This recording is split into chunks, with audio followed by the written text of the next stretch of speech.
Hello, my name is Nicolaas, and today I would like to show you how to set up and play Pirates of Maracaibo.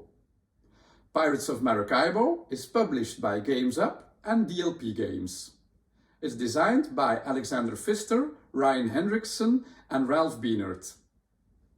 It's a game for 1 to 4 players and it takes about 25 minutes per player. In this game we are pirates sailing the seas of the Caribbean.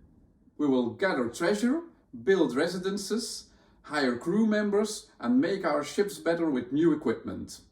So let me take you to the table so I can show you how to set up and play Pirates of Maracaibo. Welcome to the Caribbean. As pirates we will sail the sea in search of gold, emeralds and pearls.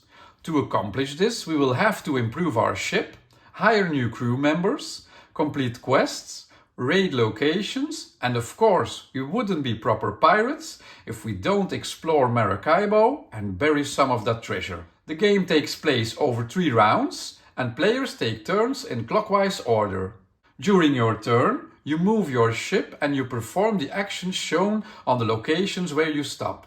Each round ends once a player has reached Maracaibo, and then all ships will move back to the starting zone to start a new round. After 3 rounds, the game will end and the player with the most points wins the game. Let's start by setting up the game. We will be setting up the game for 2 players.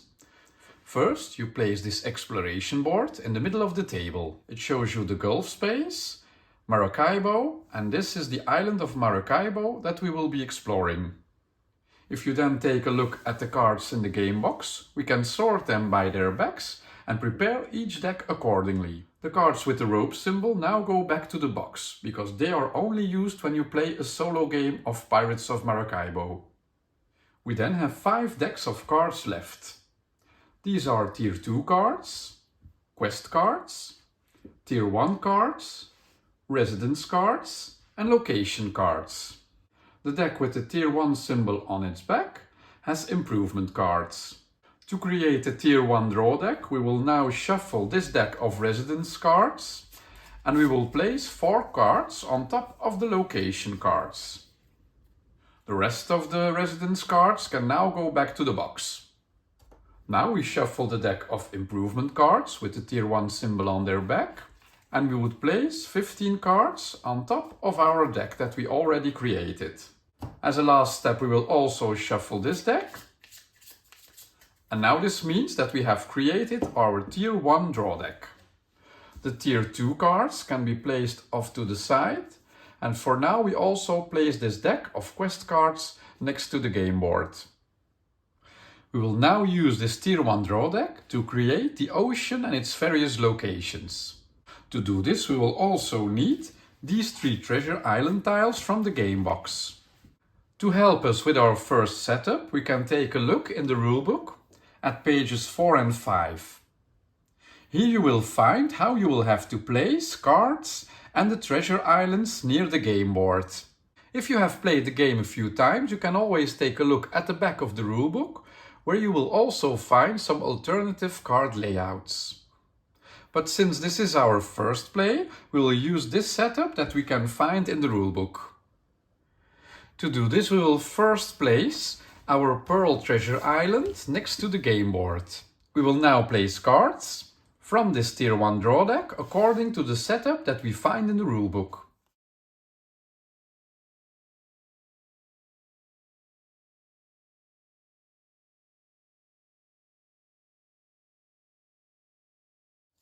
We now place 1 card here and underneath it we will place our Gold Treasure Island. And then add another card underneath that.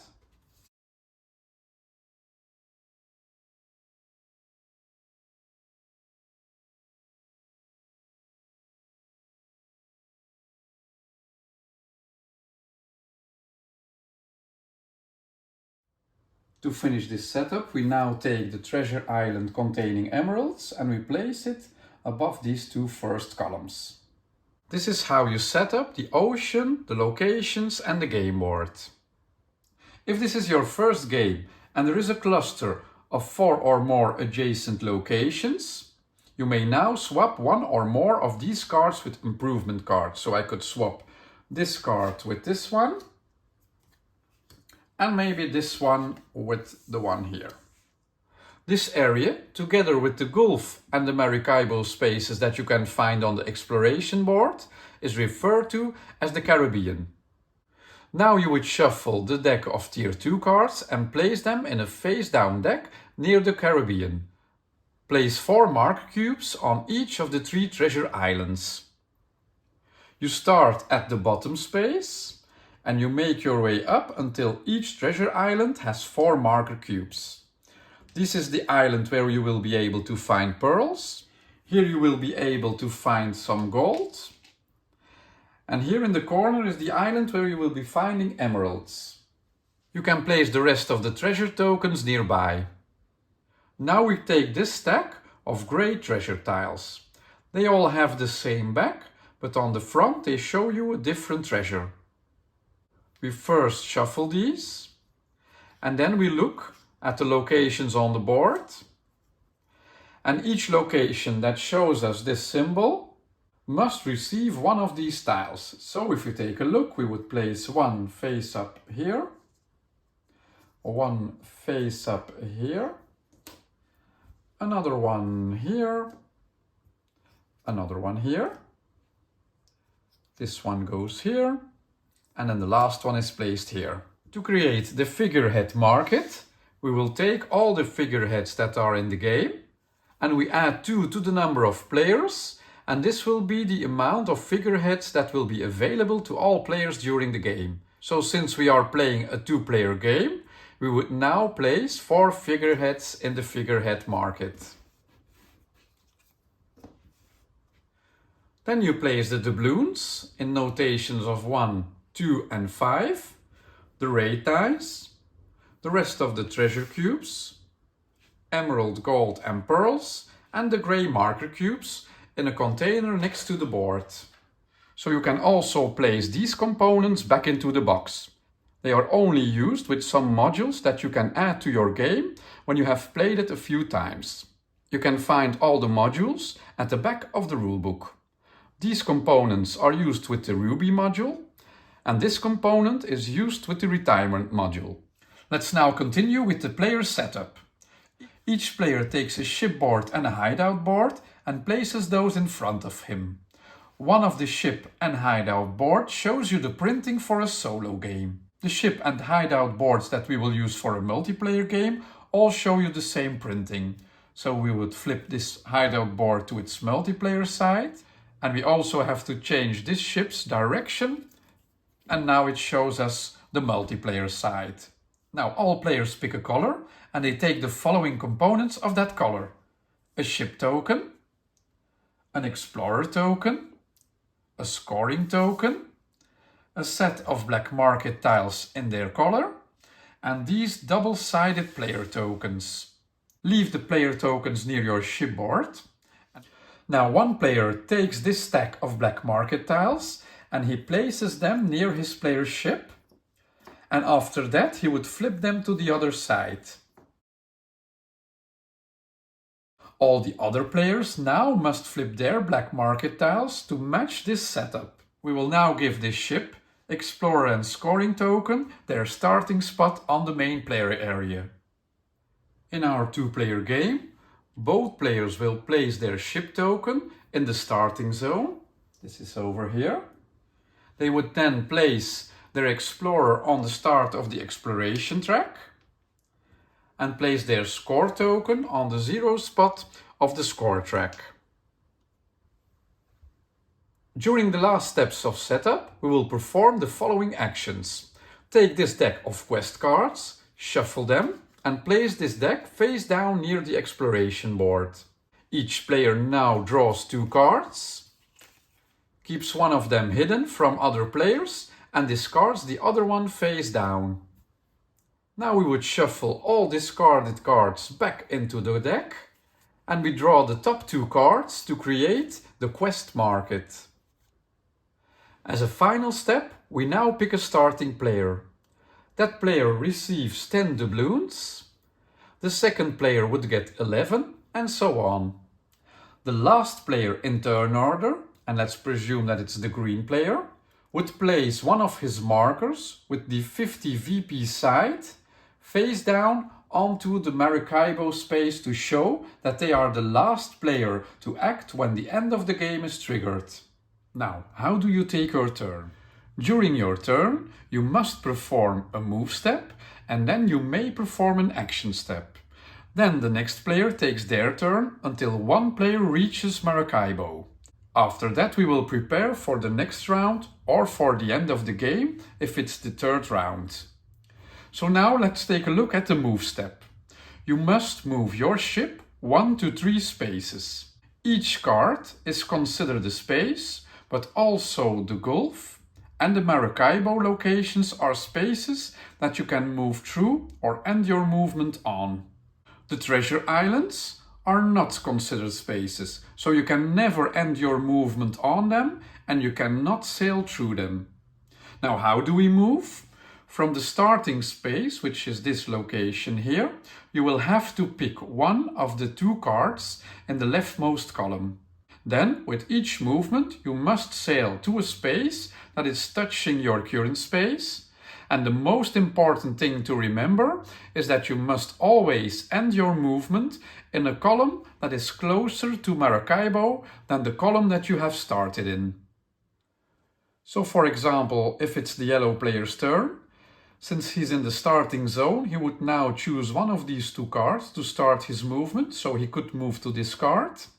And that's already one movement. So now he could stop there and take the action, or he could move further. So maybe he wants to move to this location and take the action there. If, however, he starts his movement here, he is not allowed to just move 1 space up or down, because this doesn't bring him closer to Maracaibo. So he would have to move at least 1 column to bring him closer to Maracaibo. Now, what happens when you encounter opposing ships on a card? You can move through a card space that has another ship on it, but if you end your movement on a card space with any opposing ships, you must pay each of them 1 doubloon. If you don't have enough money, you can choose which opponents you pay. The Gulf and Maracaibo spaces aren't cards, so this rule doesn't apply to those spaces. What is special for these spaces is that when you move onto the first space, this is the Gulf space, you immediately have to stop your movement, losing any remaining movement options. On your next turn, you must move onto the Maracaibo space and again end your movement. Now that you have finished your movement, you may activate the actions on the space where you ended your movement. There are 5 types of spaces that each have their own action possibilities. They are improvement cards, they look like this. There are residence cards, location cards, the Gulf space and the Maracaibo space. We will now look at these cards and these options that we have in the Gulf and Maracaibo in more detail. Let's start with the improvement cards. You can recognize improvement cards by the symbol in their bottom right corner. These improvement cards can be one of 3 things. They can be ships, equipment, or you can hire new crew members. When you end your movement on one of these improvement cards, you first have the option to ignore the card and gain 5 doubloons. Or you can buy the improvement by paying the cost that you find in the top left corner, and then you will place the card face up near your shipboard. These costs can be reduced by other improvements and certain ship upgrades, but I will show you how that works later during the explanation. When you buy an improvement card, you would take the card and place it next to your player board, and then you would replace it with a new card from the Tier 2 draw deck, placing any ships that were there back onto the card. As I already told you, an improvement card can be one of 3 different things. You can buy equipment cards, hire crew or buy new ships, and you can recognize the cards by their symbol. The ship cards show you this ship symbol, the equipment cards show you this crate symbol, and the crew cards show you this person symbol. No matter which improvement that you buy, you will always follow the same steps when you buy an improvement card and you place it near your shipboard. As I already told you, in the upper left corner you can find the cost of the card. In the upper right corner you can see how many victory points this card will earn you at the end of the game. Underneath its picture you can find a scroll with the actions and ongoing abilities that this card will give you. If the card has this lightning symbol, like you see here, you may immediately perform all indicated actions in any order that you choose. All ongoing benefits are active from the moment that you place the card in front of you. The ongoing benefit has this infinity symbol. All the symbols for these actions and abilities are explained at the back of the rulebook, and they will make more sense after we have taken a look at all the actions that we can do during the game. In the bottom left corner you can see this green scroll.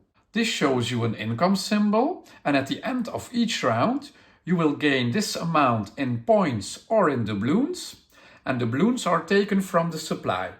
You will keep track of your points on this score track.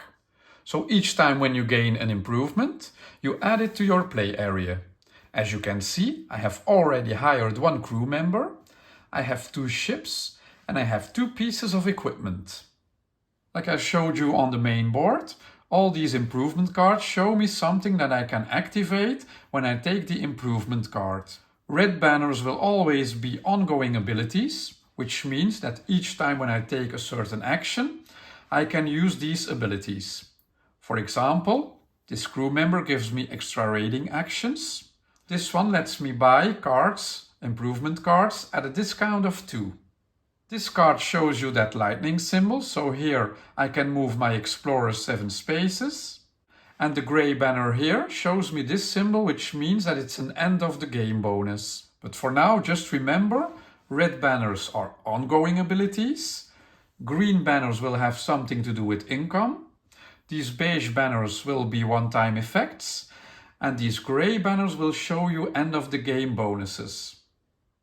Now, on to the residence spaces. Residence cards can be recognized by this symbol in the bottom right corner. It shows you the picture of a building. When you end your movement here, you may spend the amount of doubloons that you can see in the top left corner of the card. This allows you to place one of your player tokens, symbol side up, on the first free space starting from the left. This is now a residence token. You can never place more than 1 token on a card and you are not allowed to move or remove it. As you can see, the first player to do this gains an immediate bonus of 2 points. This player and all other players who have a residence token on this card can use this conditional scoring at the end of the game. This symbol reminds you of the fact that this is a bonus that is dealt with at the end of the game. For example, this endgame bonus will give you 3 points for each of these income symbols that you have on improvement cards near your player board. Let's sail to a location. Location cards show you the picture of an island and have this island symbol. When you end your movement on a location card, you may activate a location by following these steps. First, check if there is a treasure value tile in the upper left corner of the card. If so, like here, you must now place 1 marker of that type on the depicted treasure island. So in this case, we would add a pearl to the treasure island that contains pearls. Just like during setup, you will place these markers starting from the bottom, going to the top. The small spaces can only hold 1 cube, but the large box can hold any number of markers. If you placed a black market tile on that location during a previous turn, you can now activate it and perform the actions on it. You ignore the black market tiles that were placed by other players. For example, if the yellow player ends his move on this location, he would now be able to activate this black market tile, and this would mean in this case that the yellow player gains 1 victory point for each quest card that he has. The next thing you will notice on this location card is this symbol. This is the upgrade symbol. This means that you may now upgrade your ship if you want to. I will explain how to upgrade your ship once we have covered all actions that you can take during your turn. Next to the upgrade symbol, you can find one or more actions that you may perform in any order. If, however, you see this slash symbol, you have to choose one or the other. I will now show you the different actions that you can encounter during the game. Those are raiding, exploring, burying a treasure, gaining a quest card, and acquiring an improvement. Let's start with raiding. To explain to you how we will perform this raiding action, I will now take you back to our shipboard with improvement cards, and we can take a look at this raiding action in more detail. You can find a summary of the raiding action on your shipboard. It shows you that we will first have to roll the 3 dice, and then we will spend raiding power. So now we roll the 3 dice, and you are allowed to optionally re-roll all dice once. You then select one of those dice and gain raiding power equal to the number on the die. The symbol for the raiding power is this sword symbol. You will use this raiding power to gain treasures and perform other actions. The treasures you gather depend on the die that you choose. Yellow for gold, green for emeralds, and the white one gives you pearls. So it means that if I pick this yellow die, it will give me 5 raiding power, and if I would find any treasure, it would be gold. Now you may add raiding power from any effects that you have on improvement cards or ship upgrades. For example, this upgrade, this equipment, shows me that each time when I choose the white die, the pearl die, I'm allowed to add 2 raiding power to the total number. So this means that if I choose this white die, I would have 7 raiding power instead of 5. And if I have already upgraded my ship with this bonus, this would allow me now to also add this raiding power to my total. So if I would now take this white die, I would not have 5, but 7, 8 raiding power in total. Now let's spend this raiding power. You can find the 3 standard raiding actions on your shipboard. Each raiding action may only be performed once per turn. You can spend 1 raiding power to gain 1 point. You can spend 2 raiding power to gain 3 doubloons, or you can spend 5 raiding power to gain 1 treasure from the treasure island containing the treasure that matches the choice of die. So in this case, if I chose this die, this white die, with 5 I'm allowed to take 1 pearl from the treasure island. When you gain treasure, you take it from top to bottom and place it in your hideout board. If there are no more markers on the island, you may take 1 from the supply. The amount of treasure present on a treasure island at the end of the game will determine how many points each type of treasure will be worth. So if I would gain this pearl, I would now place it in its matching story area above the shovel line. This is my hideout, and this is the shovel line. The first space is for collecting emeralds, the second one for gold, and the third one for pearls. So I would place my pearl here in the box that has the pearl symbol. If you gain a treasure that has this bonus symbol, whenever you gain that treasure, you would place it onto the bonus spot, gaining that bonus. So whenever I have my first gold, I would place my gold piece onto this bonus spot, and this would give me 3 doubloons. If one of your improvements shows you a raiding action, you can also use this action instead of the ones that are printed on your board. And of course, you can combine any of these raiding actions until you have spent all your raiding power. So if I have 5, 6, 7, 8 raiding power, I could have used 5 to gain me this pearl. With the 2 that I have left, I can take 3 doubloons. And then I'm left with 1 raiding power, and I can use that one to gain me 1 victory point. The next location action is exploring. You can recognize it by this symbol, this globe symbol, and you can move your explorer a number of spaces equal to the number that you find next to the symbol. So here I'm allowed to move my explorer 3 spaces along this exploration track. This is the spot where all explorers start. Each space of the track shows you a benefit. When there's a crossing, like you see here, it's up to you to choose the direction that you want to take. Each time you cross a river, this symbol shows you that you will gain 4 points for each river that you cross during the game. So if I have crossed all rivers, this would give me 16 points at the end of the game. So you must always move at least one space in the direction shown on the exploration track. And you can skip a space containing an explorer from another player, and you don't lose movement points when you do this. After moving, you may gain the effects of all icons on the space where you landed. So, for example, if green is here and I get 5 movement points, I could move 1, 2, 3, 4, 5. So I would place my explorer here. I can already show you some of the effects that you will see when you land on a space. For example, this gives me 3 raiding power. This gives me an extra gold, an emerald, 6 doubloons. Here I can activate a black market tile that I placed previously during the game. These icons let me bury treasure. And here I can gain some new quest cards. Of course, we want to keep our treasures safe. So each time when you see this shovel symbol, you're allowed to bury some of your treasure. So let's go back to our pirate hideout and our pirate ship, so I can show you how this works. For each symbol, you may bury 1 treasure of any type. To do this, you move a treasure marker from above the shovel line to an empty buried bonus space under the shovel line, and you gain a bonus when there's one present. So I would move my gold treasure 1 space down underneath the shovel line, and this bonus allows me to add 1 of the gold tokens to the gold treasure island. And then I place my gold token on here.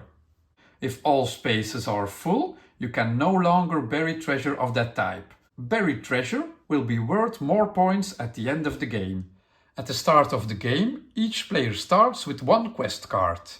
But each time when you see this symbol, you may take an extra quest card. You can take 1 from the top of the deck, or you can take 1 from the 2 face-up cards in the quest market.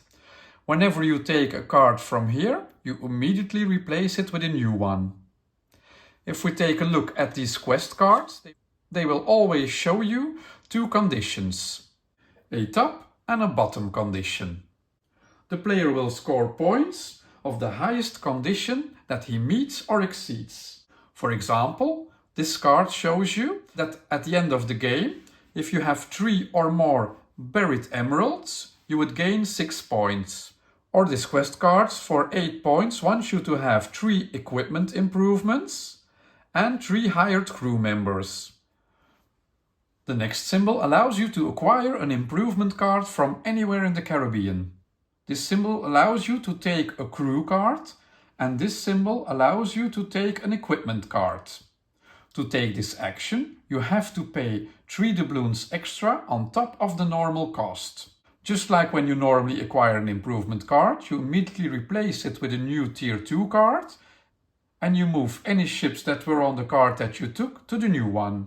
So, for example, here I can take a new crew member, so maybe I want to add this crew member to my ship. It shows me that I will have to pay 3 doubloons on top of its normal costs. So this crew member would cost me 8 doubloons to hire. I can now take this crew member and add it to my crew, and I replace the card with a new card from the tier 2 draw deck. The same goes for this symbol. This allows me to take an improvement card, an equipment card, paying 3 more than the normal costs. So it would cost me 7 to add this snorkel to my equipment. Let's now sail to the last 2 spaces where you can anchor your ship. The first one is the Gulf, and the second one is the Maracaibo space. Like I told you during the explanation of movement, when you reach this space, you immediately end your movement here. The green hand symbol reminds you of this. You may then upgrade your ship and choose one of the following 3 options. You can perform a raiding action with 2 additional raiding power. You can perform an explore action of a value 4, so you're allowed to move your explorer 4 spaces. Or you can construct a residence that doesn't already contain one of your player tokens. Of course, you still need to pay to do this. Then there's Maracaibo. If you ended your turn on the golf space, you move to the Maracaibo space at the start of your next turn. Again, you have to stop here, and you would now gain 6 points, and you may upgrade your ship. After this player's turn is complete, the round will immediately end. At the end of each round, including the third one, we will always have an income phase. You now gain income from all green scroll symbols that you can find on improvements and on figureheads. This income will consist of doubloons or points. Let's take a look at our improvements and figureheads, how this would work. So to perform this income phase, we would now look at all the green banners that we have on our player board, our ship, and our improvement cards. So if we take a look here, this would mean that I would get 2, 4, 7, 9 doubloons, and I would gain 2 points. These two income symbols will give me points or doubloons equal to the total of all doubloon or point icons I have on improvements and figureheads. So at the end of the first and second round, all players now move their ships back to the starting zone and we start a new round. If, however, it's the end of the game, we would now count up our scores. Before we do this, there are still a few important game effects that we need to take a look at. We have seen this upgrade symbol on cards, so how do we upgrade our ship? To perform an upgrade, you take a grey cube from the supply and you place it in an empty upgrade slot on your shipboard. These slots will give you immediate as well as ongoing and income benefits. There are, however, 3 upgrade barrier lines that you can see on your shipboard, and you may only place a cube to the right of a line if there are already at least as many upgrades on the ship as the number on that barrier. So this means if I want to unlock one of these benefits, I must already have unlocked 2 benefits to this side of the line. The red scrolls are ongoing benefits. They go into immediate effect after you do the upgrade. So here this would mean that each time when I buy an improvement or a residence card, I would gain a reduction of -1 doubloon. These 2 green scrolls with the lightning symbol let you gain points or doubloons equal to the amount of those symbols that you have on your improvements or figureheads. The beige scrolls show you one-time benefits. You perform these when you place the cube.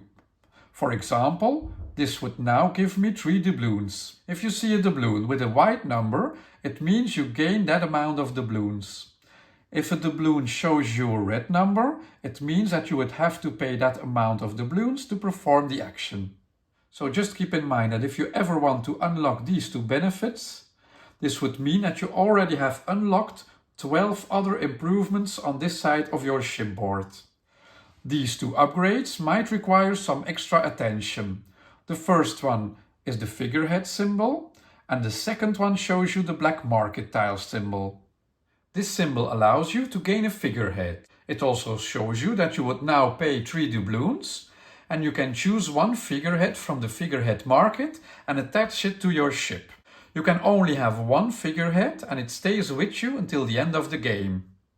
If it shows you a lightning symbol, you will activate it immediately. Ongoing benefits are active immediately after you attached your figurehead. It can even show you this green banner, which again means that it will raise your income at the end of the round. So when you buy one of the figureheads, you will now attach it to the front of your ship. This symbol allows you to place a black market tile on any location where you haven't placed one before. Each location can only have one black market tile. If a tile shows a cost, you would first pay its cost. After placing it, you may activate it immediately. So I could place this black market tile on this island because I haven't placed one here before. This would allow me to activate it the next time that I visit this island. Since I'm allowed to activate the black market tile after I placed it, I would now gain 1 point for each equipment improvement that I have in front of me, with a maximum of 6 points. Just as a quick reminder, before we move on to the endgame scoring, when a player finishes his turn on the Maracaibo space during the first or the second round, the round ends immediately and you move all ships back to the starting zone. If, however, it's the end of the third round, you continue playing until the end of the player's turn whose player token is on Maracaibo. So in this case, if yellow finished his turn on the Maracaibo space, the game would not end until the green player, whose token is on the Maracaibo space, finishes his turn. And also remember that after the end of the first, second and third round, you always perform an income phase. Now it's time to see who will be the winner of the game. We use our hideout board to keep track of all the different things that let us score points. This is the at the end of the game symbol, and it reminds us that even after the end of the third round, we also have an income phase. After we have taken care of that, we would now count the points. You gain 4 points for every river that you crossed. So this means in our case we have crossed these 2 rivers, so this would give us 8 points. You would also gain 1 point for every 5 remaining doubloons. So in this case I have 10 doubloons, it would give me 2 points. Add all the points in the top right corner of each of your improvements and gain the shown conditional points on each improvement that has the endgame scoring icon. You can recognize these by the grey scroll background. Gain any conditional points from resident cards with your player token on them, and that's maximum 24 or 25 points. And each treasure is worth an amount of points depending on the number of that treasure on the island. For this scoring, it doesn't matter if you have buried your treasures or not. You would gain 2 points for every treasure if there are 0 or 2 markers on the island, 3 points with 3 or 4 markers, 4 points for 5 or 6 markers, and 5 points if there are 7 or more markers on the island. So in my case, I have 5 of these gold treasures, and they're each worth 3 points, so this would be 15 points. On top of that, you would gain 2 points for each buried treasure. So here, this would score me an extra 2 points, bringing me to 17 points for my gold treasures. In case of this pearl treasure, there's only 1 pearl marker on this treasure island, so this means that this pearl treasure is worth 2 points. Finally, reveal and score your quest cards. Each quest card has a top and a bottom condition, and you score points for the highest condition that you meet or exceed. So in this case, I have crossed 2 rivers, so this would mean that I gain 4 points. If you have scored at least 6 quests, you would gain 10 bonus points. The player with the most points wins, and in case of a tie, of course the player with the most buried treasure wins the game. This is all you need to know to set up and play Pirates of Maracaibo. If you like this video, please click the like and subscribe button. And if you want to follow Meeplecare, you can do that on Facebook, Instagram and YouTube. This was Meeplecare, taking care of your meeple needs.